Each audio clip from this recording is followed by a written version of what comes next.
10:08, so let's convene this budget briefing. First of all, let me welcome the presence of our good Vice President.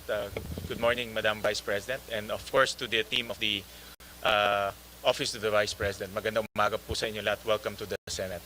With that, I will let me acknowledge the presence of our esteemed senators, Senator Erwin Tulfo, Senator Bongo, Senator Amy Marcos, Senator Lauren Legarda. And let me direct the committee secretary to acknowledge our resource persons. Thank you, Mr. Chair. Good morning. For the briefing on the FY 2026 proposed budget of the Office of the Vice President, we would like to acknowledge the presence of Honorable Sara Zimmerman Duterte, the Vice President, together with Assistant Secretary Lemuel Ortonio, Assistant Chief of Staff, Attorney Rosalyn Sanchez, Director for Administrative and Financial Services, Attorney Sunshine Chari Fajarda, Director for Strategy and Management, Director Norman Baloro, Director for Operations, Attorney Emily Rose Torrentira, Chief of the Legal Affairs Division, Ms. Julieta Villador Rey, Chief Accountant of the Accounting Division, and Attorney Kelvin Jerome Teñido, Chief Administrative Officer of the Budget Division. The BBM will be represented by Assistant Director Lulu Vispo, and COA is currently represented by Mr. Fahad bin Abdul Malik Tumawis. Thank you, Mr. Chair.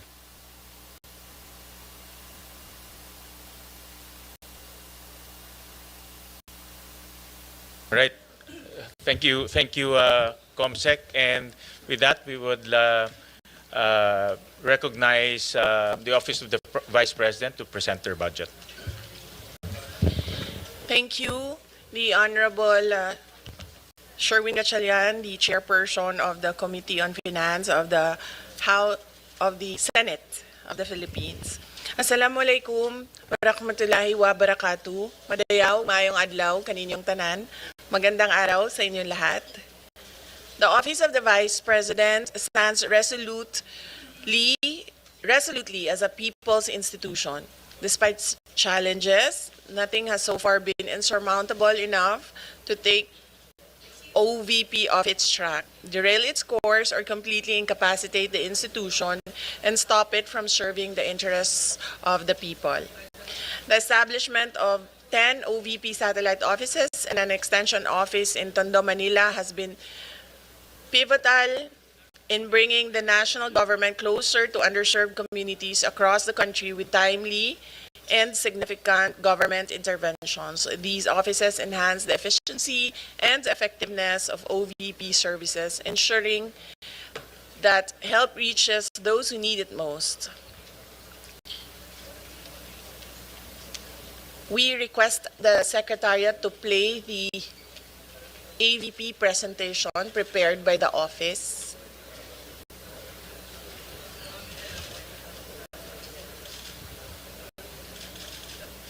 Kinsay tao na ako sa Secretary.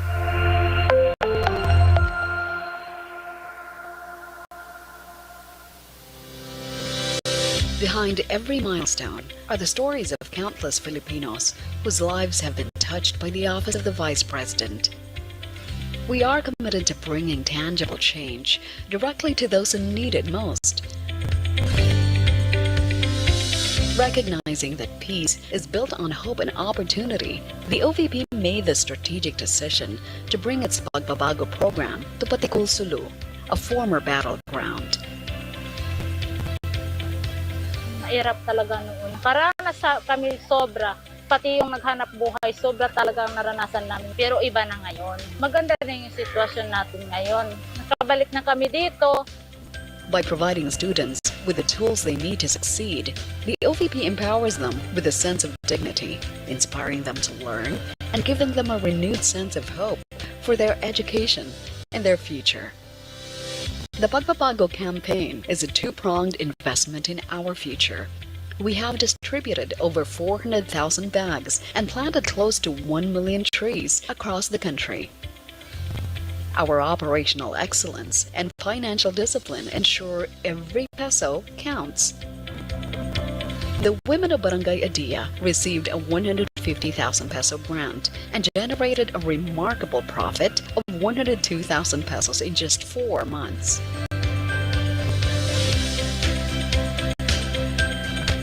our grants are strategically distributed to ensure maximum impact. Group enterprises receive an average grant of 150,000 pesos, while individual beneficiaries are provided with 15,000 pesos, ensuring every peso supports the right scale of enterprise.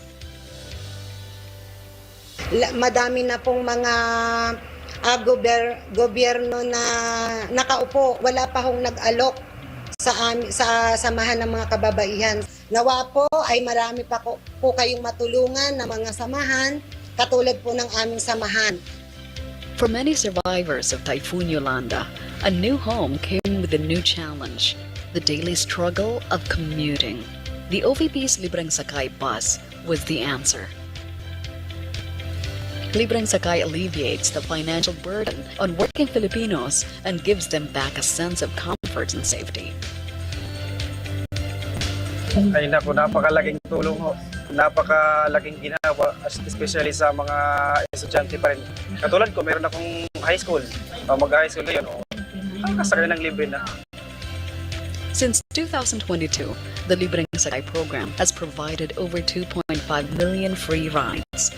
This program gives a much-needed financial break to workers and students in key cities across the Philippines. The OVP launched the Janaza Kit initiative in the Bangsamoro Autonomous Region in Muslim Mindanao. This tailored support provides essential items for Islamic funeral rites. Ensuring cultural sensitivity is a cornerstone of our service, providing dignity during a time of grief. Napakagandang inisyatibo ito ng ating BP. Ang kahalaga nito sa amin, mandatory po ito sa amin. Kahit walang-wala kami, dapat hanapin namin ng paraan para makabili lang kami ng ganito.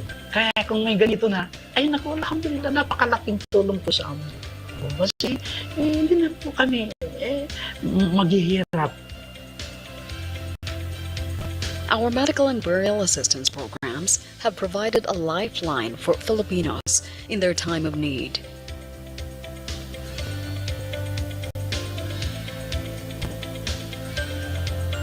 Our presence on the ground is a promise to the people, ensuring vital services are delivered directly where they are needed. The OVP's Disaster Operations Center has assisted over 369,831 families in their most vulnerable moments. We complement local response teams in mobilizing resources to save lives and rebuild communities. Our focus is on quality and impact. The You Can Be VP program mentors our future leaders.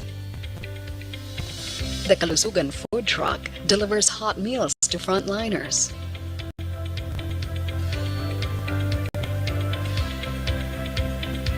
And our RISE program provides food security to families in crisis.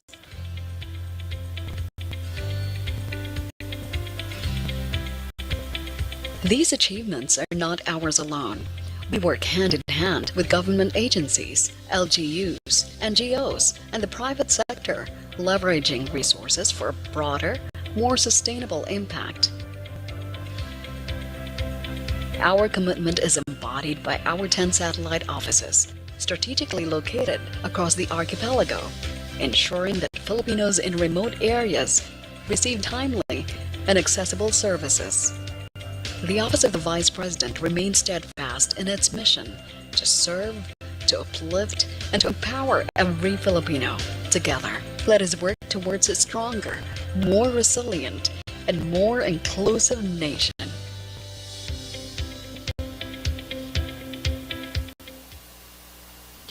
The successful delivery of OVP service was fueled by the courage of the men and women of the office, courage to be committed public servants working to ensure that all Filipinos experience government regardless of their proximity to the capital. Our 2026 budget proposal builds on the outcomes of the previous year, addressing the significant budget reduction we faced while envisioning a path forward through fiscal discipline and strategic partnerships. I will now proceed to discuss the highlights of the 2026 proposed budget of the Office of the Vice President.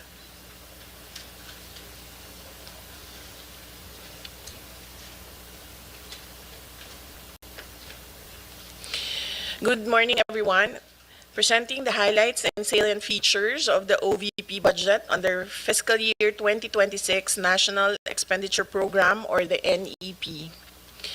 The Department of Budget and Management has recommended a budget of 902,895,000 for fiscal year 2026 vis-a-vis the 942,038,000 of the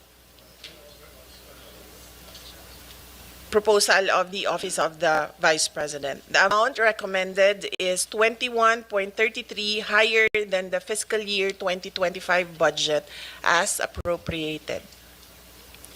The proposed budget will cover personal services or PS, maintenance and operating expenses or MOOE, and capital outlay. For the PS, the recommended budget for fiscal year 2026 is 212,538,000, which is 23.54% of the total budget. The amount is higher by 12.14% than the fiscal year 2025 PS level. Personal services cover salaries, benefits, and allowances of 162 filled positions. It also includes the special duty allowance for military and uniformed personnel and salary for non-permanent positions. The total proposed PS budget, including retirement and life insurance premiums or RLIP, is 212,538,000. For the MOOE, the recommended budget is 673,753,000, which is 74.62% of the total budget. The amount is based on the DBM Tier 1 MOOE level of 654,527,000, plus additional Tier 2 requests of 19,226,000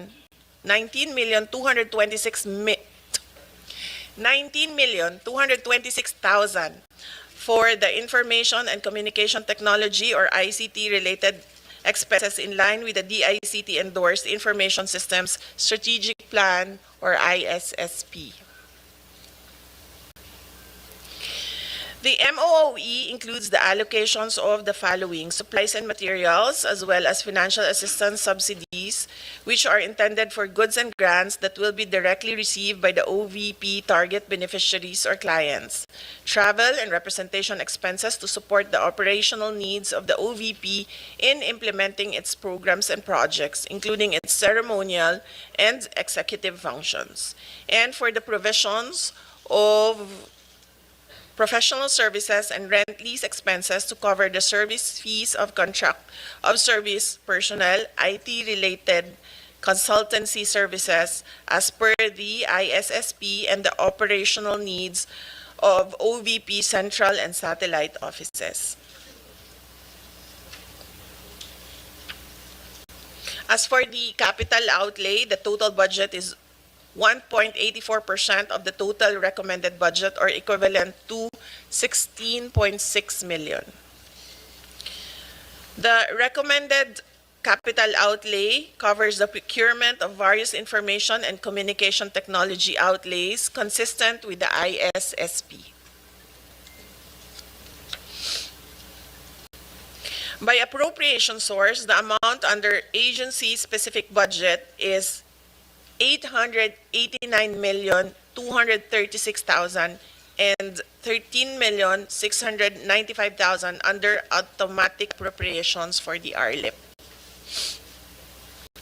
Of the total amount of 902,895,000 under the fiscal year 2026 National Expenditure Program, 275,183,000 or 30.5% is allotted for various goods and grants under socio-economic programs of the OVP, which will directly benefit Filipinos.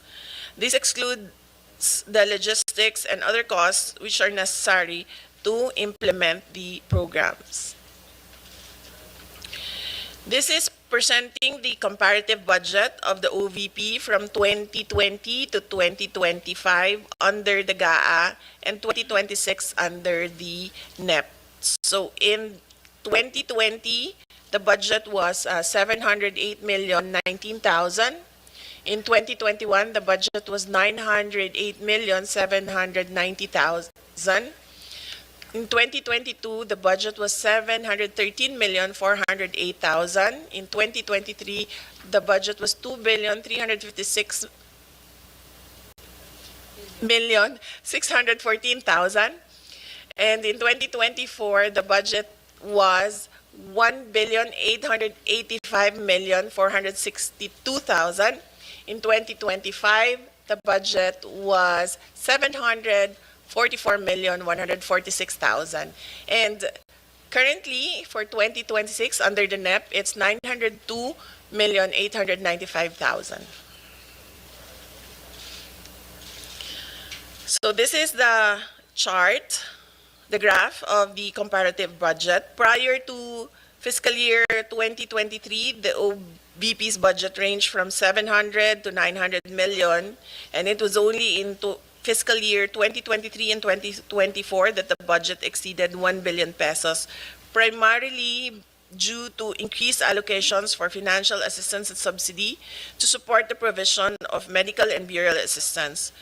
For fiscal year 2025, the OVP budget returned to its pre-2023 levels with 744,015,000 allocated for 2025. The same budget level is maintained under the proposed 2026 budget with adjustments for inflation, including the mandated salary increases. Since 2020, and even with higher budgets in 2023 and 2024, the OVP was able to maintain a high full-year budget utilization or obligation rate of at least 85.55% at end year. Presented is the comparison between the 2025 and 2026 budgets under GAA and under NEP. The net increase of 158,749,000 is attributable to the following: personal services increase of 21,313,000 due to increase in number of field positions from 149 to 162, and the corresponding standard salary increases across all items. MOOE items with a total increase of 174,521,000 is for supplies and materials expenses. This is the increase in the provision for disaster relief and the rice programs, the financial assistance and subsidies for the Magnegosyo Taday program, the professional services, provision for existing contract of service personnel, the rent and lease expenses, and there is a reduction of 28,085,000 for representation expenses to partially support the requirement for PS. For capital outlay, there is a decrease in the amount of 39,796,000 in fiscal year 2026. In fiscal year 2026, included a lower portion for ICT equipment. In addition, fiscal year 2025 included budget for purchase of 4 motor vehicles and other machinery and equipment. There is also an increase in 2.7 million in retirement and life insurance premiums, which is mandatory under the GSIS contributions. So these are the accomplishments of the Office of the Vice President. As the second highest office in the land, the OVP aims to promote the welfare of every Filipino in line with its vision to create lasting impact on the lives of every Filipino people through its socio-economic programs and services. Since 2022, the OVP has implemented the following programs: the Pagbabago, A Million Learners and Trees campaign, the disaster response operations, relief for indigents and individuals in crisis and emergencies or RICE, You Can Be VP, Libreng Sakay, Kalusugan Food Trucks and Pansarap, Magnegosyo Taday, and the medical and burial assistance. The OVP programs are implemented in the central office and through 10 satellite offices and 1 extension office, which continue to operate in key areas in Luzon, Visayas, and Mindanao to provide Filipinos with immediate access to the services provided by the Office of the Vice President. In Luzon, we have the Cagayan Valley Satellite Office located in Kawayan City, Isabela. In Pangasinan Satellite Office, we have the office located in Dagupan City, and for the Bicol Satellite Office, we have the office in Legazpi City. In Visayas, for the Cebu, Bohol, and Siquijor Satellite Office, it is located in Cebu City. And for Eastern Visayas Satellite Office, it is located in Tacloban City. And for the Panay and Negros Islands Satellite Office, it is located in Bacolod City. And in Mindanao, for the Caraga Satellite Office, it is located in Butuan City. In Southern Mindanao, it is located in Davao City. And for BARM, it is in Cotabato City. And for Western Mindanao, it is in Zamboanga City.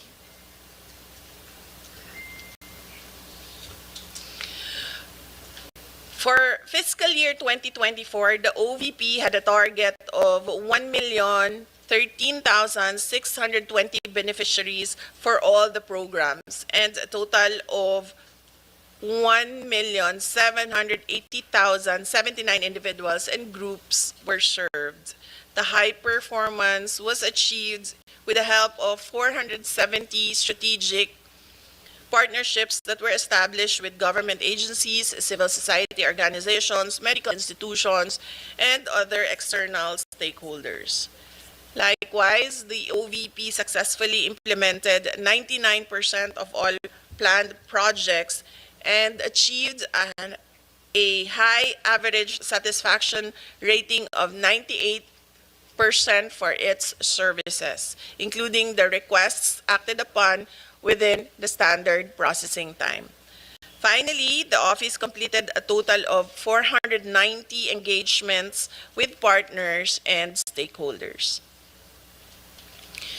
As to the financial targets in 2024, the OVP obligation rate was above the 85% mark. The OVP had 85.55% budget utilization rate with 1.783 billion amounts obligated, and with the disbursement rate of 86.03% or 1.53 billion disbursed.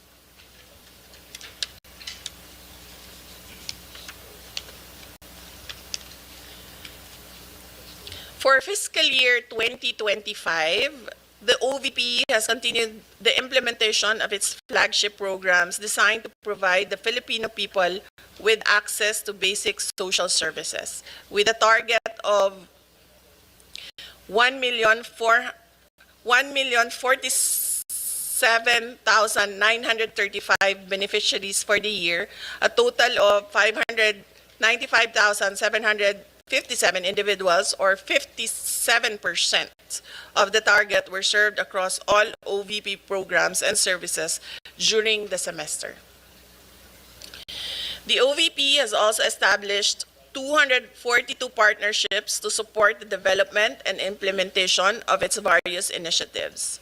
Notably, the OVP successfully implemented 100% of planned projects encompassing activities such as social preparation, technical assistance, and program implementation. Furthermore, the OVP achieved an average satisfaction rating of 97% for its services, exceeding the target of 90%. In addition, the office completed a total of 770 engagements with partners and stakeholders, further strengthening collaboration and support for its programs. As of June 30, 2025, the OVP has 756.33 million total release allotments and a continuing appropriation equivalent to 147.1 million, totaling the available allotment for the year to 903.43 million. For the first semester, the OVP has already obligated 34.3% of the available allotment received, equivalent to 309.69 million, and with a disbursement rate of 66.8% or 206.83 million. Although the current rate of 34.3% falls short of the mid-year target, the OVP's mid-year utilization rate remains consistent with previous years, which are below 50%, since some of the OVP programs are implemented only in the second semester of the year, such as the Pagbabago program, wherein bag distributions are made after the opening of the school year, and activities for disaster response, which are usually during the typhoon season starting July, and some procurements are ongoing. With these, the OVP remains on track in maintaining an obligation rate above 85% by year-end, as has been achieved in prior years. The OVP holds a distinct position in our bureaucracy. As the second highest office in the land, the OVP carries out functions that complement the work of other government agencies while advancing the well-being of the Filipino people. The proposed 902.895 million for fiscal year 2026 budget for the OVP will help us continue with our mission to deliver efficient, accessible, and responsive public service for the good of all Filipinos. Thank you, Mr. Chair. Thank you, Madam Vice President. Before we continue, let me acknowledge the presence of Senator Padilla, Senator De La Rosa, and Senator Estrada. And before I open the floor for manifestations and questions, let me express my support to the OVP budget. Looking at the data to include automatic appropriations, the increase of the OVP budget is only by 1.3%. I'll just flash the slide. No? So if you count in the increases in inflation, increase in salary, the total increase of the OVP budget is only 1.3%. Kaya ang tawag ko nga dito, bare basic budget for the Office of the Vice President. And let me also commend and express my support to some of the programs of the OVP. One of the programs na alam ko mahalaga sa mga kababayan natin, yung Pagbabago Campaign Project, in which nagbibigay ang OVP ng mga school supplies. No? Simpleng bagay ito, pero sa mga constituents natin, ang school supplies, napakalaking bagay na rin. So to date, meron nang nagbigay na 403,000 na mga school supplies. Another project that I also support is the Pansarap project, or the feeding program for severely wasted students. Alam natin, almost 20% of our students are malnourished. So to date, there are about 16,000 students that were fed by the Pansarap project. Another project that I find notable is the Kalusugan Food Truck, in which the OVP is also helping evacuees, yung mga tinamaan ng mga kababayan natin ng salanta, o nasalantang mga kababayan natin. To date, they have already given 6,500 evacuees with feeding program and support. And another program that I find notable, yung RICE program, the Relief for Individuals in Crisis and Emergencies, nagbibigay ng bigas sa mga mahirap nating kababayan. Marami sa ating mga, it's simpleng programa pero napakahalaga dahil marami sa ating mga kababayan, lalo na yung mga nasa malalayong lugar, pumapasok ng eskwelahan ng gutom at hindi sila natututo. To date, 197,000 beneficiaries ang nabigay na ng rice program ng ating butihing Vice Presidente kasama ang kanyang mga kasamahan sa OVP. Alam ko marami pang mga programa pero ito yung mga programa na para sa akin ay may kaugnayan sa edukasyon at ang edukasyon ay isa sa mga mahalaga na advokasya natin at ang ating Vice President bilang dating kalihim ng Department of Education, alam niya yung mga pangangailangan ng ating mga mag-aaral at mga estudyante. So I support all of these programs. So with that, we'll open the floor for manifestations. We'll start off with Senator Erwin Tulfo, who was here ahead of time.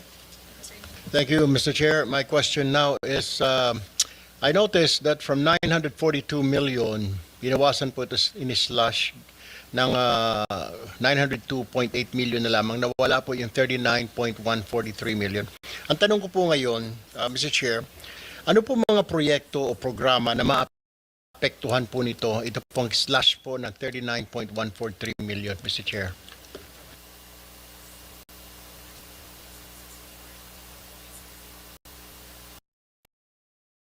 Mr. Chair, may I be recognized? Attorney Sanchez. Okay, thank you, Mr. Chair. Your Honor, the amount that was not considered by the DBM only pertains to ICT equipment. So out of our original request, only a portion of that was included in the NEP. So we will just reprioritize the ICT equipment that we will procure and will work within the budget that was provided in the NEP. So, Mr. Chair, nabawasan po ito para sa ICT po ninyo. So, saan ho na manggagaling ngayon yung kailangan ninyong purchase for this purpose, Mr. Chair? As mentioned, Mr. Chair, we will just review our requirements and prioritize based on the urgency of the ICT equipment that we need to procure. So some of the items will have to be deferred or we may need to forgo some of the items, Mr. Chair. Ano-ano po, Mr. Chair, mga bago existing programs ng OVP na popondohan po ng OVP this year? Kasi I noticed from 744.1 million po na budget ng 2025, you're asking for 902. Pero nabanggit nga po ni VP kanina na mostly ay sa MOOE, mapupunta po 100 plus million po yata. Now, kaya ang tanong ko po ngayon, ano-ano po mga programs, existing programs, sa mga bago na popondohan po ng OVP? Yes, Mr. Chair. Basically, it would be the same programs that we are implementing this year in 2025. So we will just include additional provision for Magnegosyo Taday because in 2025 we are only using the continuing appropriations from 2024. So part of the increase will also go to the procurement for disaster relief operations, Mr. Chair. All right, Mr. Chair, I notice also, ongoing po ba ito, Mr. Chair, itong OVP program activities, ito pong Al-Janaza Kit Assistance, tsaka Sympathy Flower Program, is this ongoing or is this new program of the OVP? It's part of our ongoing programs, Mr. Chair. It used to be part of our medical and burial assistance program, but we are running it as a separate program now because instead of giving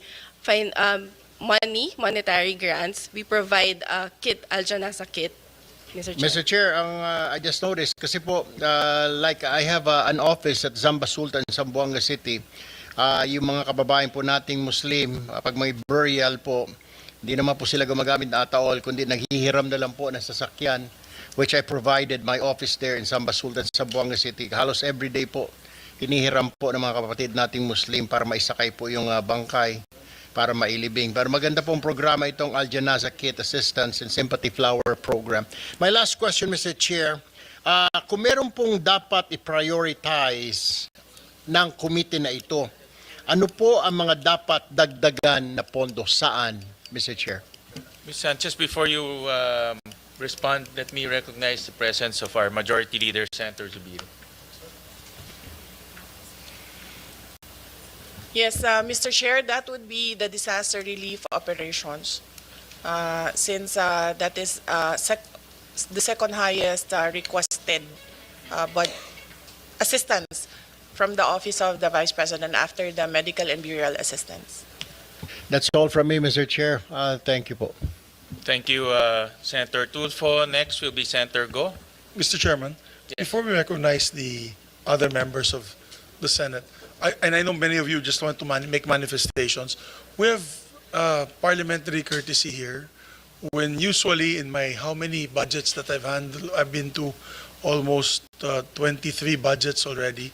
Pag bisita po ng Office of the Vice President and President, we give them parliamentary courtesy, and usually their budgets, and in this case, the budget of the Vice President is already a lean and mean budget. Hindi, wala na pong dagdag, kawawa nga, di ba po, Mr. President? So maybe we can afford them the courtesy that we can approve the budget, of course, after the manifestations on the part of the leadership of the Senate. We'd like to extend that courtesy to the Office of the Vice President.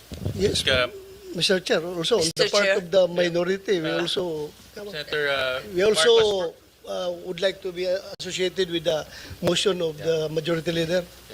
Senator Marcos. That was my question, Mr. Chair. Is that a motion that we therefore endorse the budget of the Vice President from the subcommittee to the Mother Committee of Finance? Well, let's give the members an opportunity to give their manifestations. No? That's fine, All right. but may I make that motion and hold it in abeyance Yes. until everyone has You can do it at manifested? the end Thank after you. the manifestations. Mr. Chair, before I have to attend to a caucus upstairs, I would just like to manifest that I support po the budget of the OVP. As a matter of fact, kung po pwede po sana pag-aralan natin, review, yung binawas po na 39 million, baka pwede pong ibalik ulit. Because maganda naman po yung mga programang na ilatag po ng OVP. Thank you, Mr. Chair. Thank you, Senator Tulfo. Next is Senator Go. Salamat, Mr. Chair. I also hope we could accord parliamentary courtesy to the Vice President and approve her office budget swiftly. Mr. Chair, distinguished colleagues, and to Vice President Sara Duterte, good day. Mr. Chair, I just want to express my strong support for the proposed budget of the Office of the Vice President for 2026. As a proud Dabawenyo, I have witnessed firsthand the remarkable work of the Vice President when she was still the mayor of Davao City, and when she became Vice President, I believe Vice President Duterte's initiatives have been instrumental in helping this government uplift lives and promote the welfare of all Filipinos. Tiwala po ako sa ating Vice Presidente at sigurado po ako na nagagamit po ang pondo ng bayan sa tama. Sa totoo lamang po, matagal po ako nagtrabaho kay former President Duterte at naabutan ko po nung siya po ay naging vice mayor ng Davao, si Vice President Sara. Kung stricto po si dating mayor, dating Pangulong Duterte sa panggobyerno, mas stricto po si VP Sara. At alam ko pong magagamit talaga ang pondo para sa pantulong sa ating mga kababayan, kesa naman po napupunta lang sa flood control, naggatasan po ng ilang mapagsamantala. Sa mga nakaraang taon, nagkaroon ng OVP ng mga programang nagbibigay ng tunay na benepisyo sa ating mga mamamayan. From medical assistance to relief operations, educational support, pangkabuhayan programs at libreng sakay among others. Sa totoo lamang po itong libreng sakay ay atin rin po itong sinusuportahan in my own small way po. The Medical and Burial Assistance Program has assisted more than 187,000 beneficiaries when it was still given funding. In 2024, the OVP was able to distribute more than 144,000 to individuals in need. The Magnegosyo Taday program has given entrepreneurial opportunities such as livelihood assistance and training programs to various marginalized individuals and groups. The OVP has always stood ready to assist during disaster relief operations, having able to provide relief goods to disaster-stricken areas and assist more than 200,000 individuals. Nakikita ko rin po ito dahil ako mismo, umiikot rin po ako sa mga tinatamaan po ng bagyo. The OVP also has the Libreng Sakay program, which has served over 1 million passengers in Metro Manila, Bacolod, Cebu, and Davao. Ito po yung nabanggit ko kanina na atin pong sinusuportahan. For this year, 2025, we push to restore the funding. For the record lang po, Madam Vice President, meron lang po akong ibabanggitin sa inyo. For this year, ibig sabihin ito po yung last year na budget deliberation. Gusto ko lang po ipakita sa screen yung 2025 NEP ninyo na proposed budget. Sandali lang po, ma'am. Gusto ko lang i-share po sa inyo. 2025.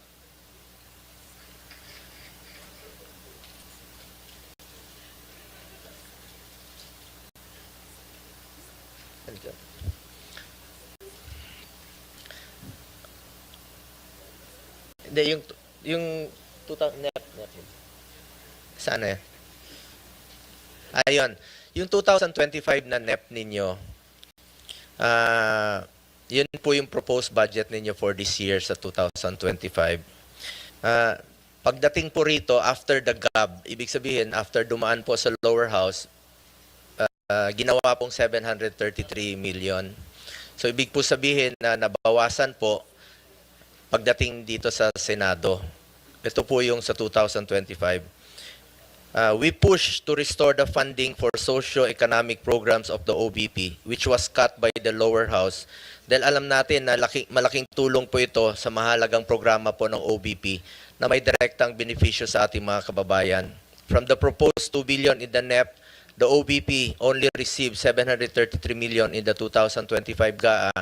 Hindi po napondohan at binawasan po ang pondo sa mga programa na pangtulong po sa ating mga kababayan. In fact, I wrote a letter to then Finance Chair Senator Grace po to restore funding for the OVP. Nakakalungkot lang po na hindi ito napagbigyan.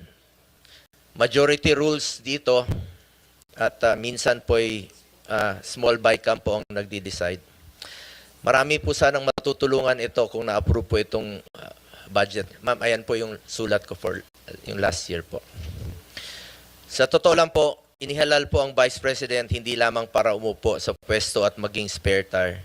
Inihalal po siya para maging working Vice President para maglingkod at tumugon sa pangangailangan ng ating mga kababayan. That is why for next year, I urge the Senate to support the budget of the OVP in full. Napakaliit po ng increase. 1% lang po. Pero alam naman natin na marami pong matutulungan. Kung pwede lang po, Mr. Chair, kung allowed po ito, bawasan po ang budget ko sa opisina sa Senado. Kahit konti, ilagay na lang po sa OVP.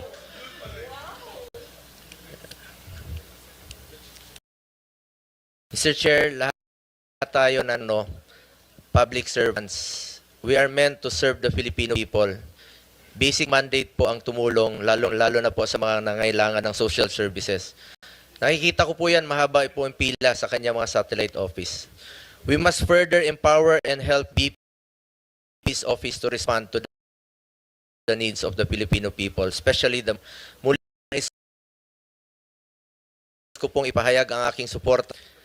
Alang-alang na lang po sa mga kababayan nating mahirap. Let's support being Vice President. Maraming salamat po. Maraming salamat. Next is Senator Marcos. Yes. Sa karangalan at ligaya ko naman sa ibang mga project ito, kaya alam ko na talagang magaganda at tulong sa ating mamamayan ang ginagawa ng OVP. Bilyon-bilyon ang naririnig nating na hinahatid na tinatawag na basura doon sa flood control. Kung tuusin, wala pang 1 bilyon ang hinihingi ng OVP. Barya lang po ito, ibigay na po natin, dagdagan pa. At dahil dito, nag-motion na po ako na sana ipasa na natin at endorso na sa malaking komite. So, Mr. Chairman, if I may. So, there was a motion duly seconded by Senator Amy Marcos. I made that motion earlier. Of course, with the amendment that yung budget daw ni Senator Bongo, idagdag natin sa OVP. Kasi siya na mismo nag-offer, Mr. President. So, you can make that amendment in the budget para madagdagan sila. I so move, Mr. Chairman.